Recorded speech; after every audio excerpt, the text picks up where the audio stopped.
This is Wendy and Trisha as they, No. of course. No, that's not me. That's Trish.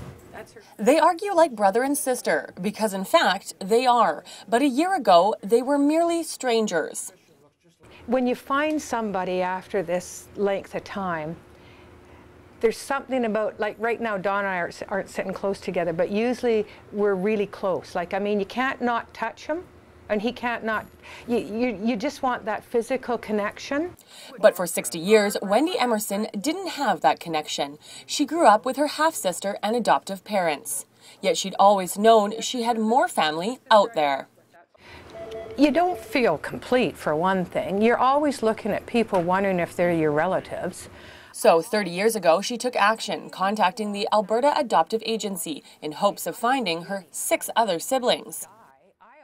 When she contacted me and said, "I'm your sister," I'm very skeptical about people phoning me, "I've got a plan for you, and I'm your mother or I'm your grandmother, can you lend me some money," all this stuff. I figured it was just a scam, so I never even answered the phone. And sure enough, as she pointed out, she was my sister. As it turns out, they also have a sister named Carol, who contacted Dawn 10 years ago. And Dawn had a brother who he was separated from at the age of 6, while the two were in an orphanage. But no one knew where he was. I phoned him and told him that I might have found Harry, but I wasn't quite sure. So we both said at the same time, let's go to Facebook. We went to Facebook, and we both were overjoyed by saying, my God, we found Harry, we found Harry. The 4 all met together for the first time last year in Denver. I mean, I've always wanted a big brother.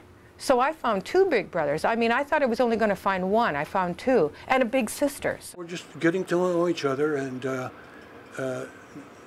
forget the part that we were strangers for 60 years. Although the family has connected, it's Dawn and Wendy who remain the closest, as they both live in the interior of BC. We are the same character. And we are. Yeah. It just, yeah, I don't feel like he's been out of my life all these years. Mm-hmm. I mean, we get mad at each other. We don't feel like strangers. No, we don't. It's just, we have a connection. But for this brother and sister, the search isn't over, as there are 3 more siblings born in Alberta during the 1940s who are still out there waiting to be found. Zielinski for Castanet News.